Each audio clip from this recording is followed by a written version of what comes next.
उलझन मोहब्बत की पार्ट 2। नैना वॉशरूम में बैठी काफी देर तक सिसकती रही।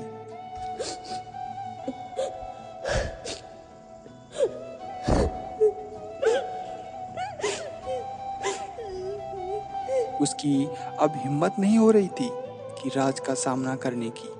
उसके अंदर का अपराध बोध उसे कटोक रहा था। नैना ने अपनी पूरी जिंदगी में कभी किसी को धोखा नहीं दिया था और ना ही किसी का बुरा किया था, लेकिन उसकी फूटी किस्मत तो देखो कि उसने अपने ही प्यार को धोखा देना पड़ा। वजह चाहे जो भी हो, पर धोखा धोखा ही होता है और धोखा देने वाला जितना करीबी हो, दर्द उतना ही गहरा होता है। तभी सारा ने वॉशरूम के दरवाजे पर बाहर से दस्तक दी।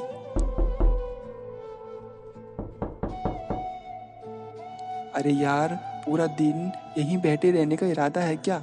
चल जल्दी आ, नए बॉस के साथ उसकी पहली मीटिंग है, कहते हुए वहां से चली गई।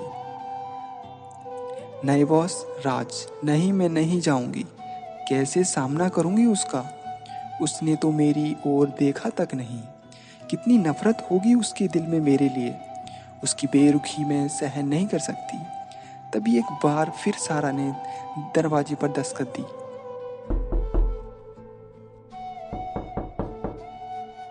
और बोला, अरे यार, क्या कर रही है? आना जल्दी बाहर। नैना अब फटाफट उठी और जल्दी से आंसू पहुंच मुंह धोया। रोने के कारण उसकी आंखें लाल हो रही थीं, तो उसने सोचा कि वह किसी की ओर देखेगी ही नहीं। किसी ने कुछ पूछा तो वह कह देगी कि आंख में कुछ गिर गया था। नैना नहीं चाहती थी कि उसके आज पर अतीत की परछाई भी पड़े, इसलिए वह ये नौकरी छोड़ देगी। पर इस वक्त तो उसे राज का सामना करना ही पड़ेगा।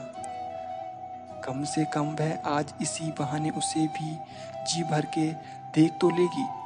ये सोचते हुए नैना वॉशरूम से बाहर निकली और काफी लोगों के पास चली गई।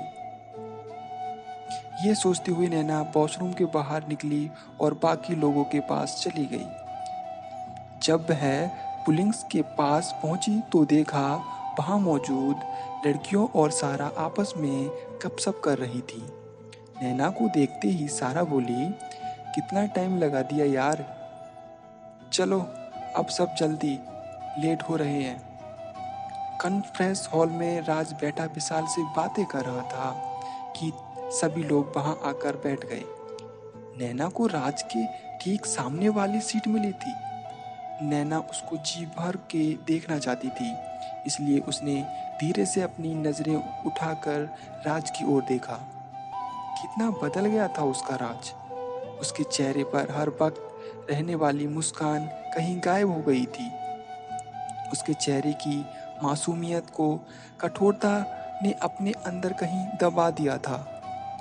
राज को इस बात का पूरा एहसास था कि नैना ठीक उसके सामने बैठी लगातार उसे ही देख रही थी, पर वह भाव शून्य चेहरा के साथ फाइल पलटता रहा।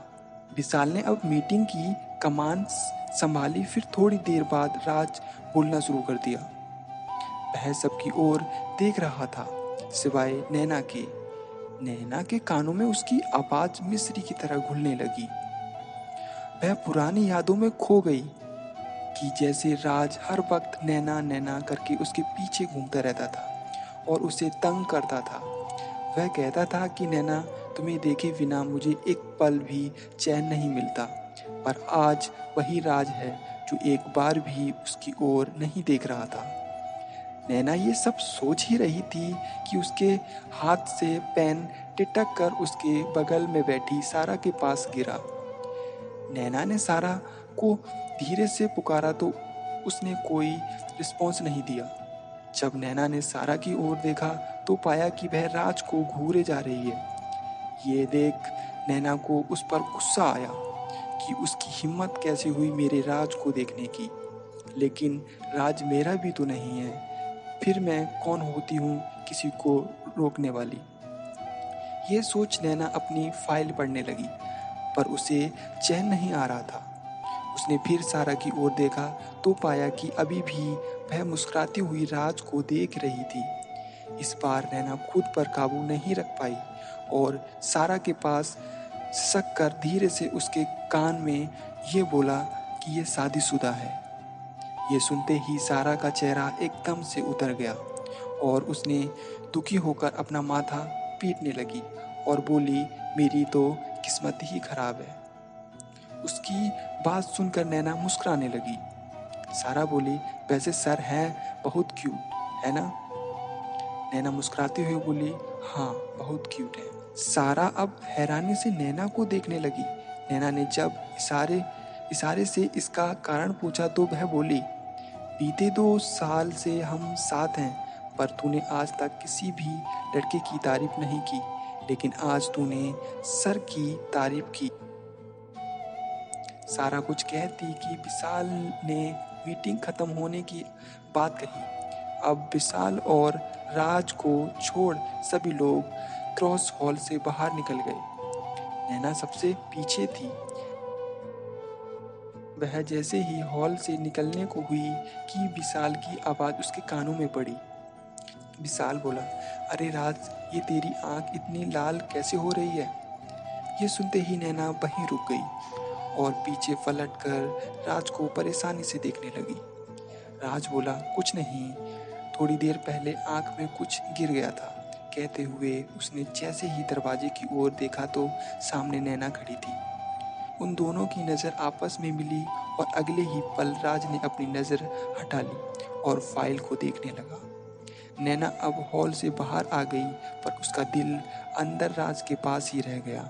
वह सोच में पड़ गई कि क्या ये राज की आंख में कुछ गिर गया था, या मुझे देख उसे मेरा धोखा याद आ गया और उसका दर्द आंसू बनकर बाहर निकल आया। क्या इसलिए वह मेरी तरफ देखने में बच रहा था? आज 2 साल बाद सामने होते हुए भी राज ने एक बार भी मुझे बात नहीं की और ना कोई झगड़ा। क्या समझूं उस खामोशी को? क्या राज मुझे पूरी तरह भूल आगे बढ़ चुका है, या फिर ये किसी तूफान आने से पहले की खामोशी है? नैना इस बार एक नई उलझन में फंस गई थी। वह जाकर अपनी टेबल पर बैठ गई और रेजिग्नेशन लेटर लिखने लगी। अभी वह आधा लेटर ही लिख पाई थी कि सारा ने अचानक से आकर वह लेटर नैना की टेबल से उठा लिया और नैना को चिढ़ाने लगी कि किसके लिए लव लेटर लिख रही हो, जरा हम भी तो पढ़ें। कहते हुए वह भागने लगी। नैना खड़ी हो वह लेटर उसके हाथ से लेने की कोशिश करने लगी। प्लीज़ सारा, वापस कर दो यार। बाहर शोर सुनकर राज विशाल के साथ अपने क्रॉस हॉल से बाहर निकला ही था कि सारा भागते हुए उससे टकराकर गिरने लगी, जिसे राज के पीछे खड़े विशाल ने संभाल लिया और नैना का रेजिग्नेशन लेटर राज के हाथ में आ गया। ये देख नैना घबरा गई कि पता नहीं राज कैसे रिएक्ट करेगा। उसने राज के हाथ में वह लेटर लेने की कोशिश की, लेकिन राज ने वह लेटर नैना के हाथ ना लगने दिया और खुद ही उसे पढ़ने लगा। नैना अंदर ही अंदर डरने लगी, लेकिन राज ने इस पर कोई रिएक्ट नहीं दिया और उसे वह लेटर फाड़ कर वहीं पास ही रखी डस्टबिन में डाल दिया और बड़े इत्मीनान से वहाँ से सीधे अपने केबिन में चला गया। नैना ये देख हैरान रह गई। उसकी हिम्मत कैसे हुई मेरा रेजिग्नेशन लेटर फाड़ दिया?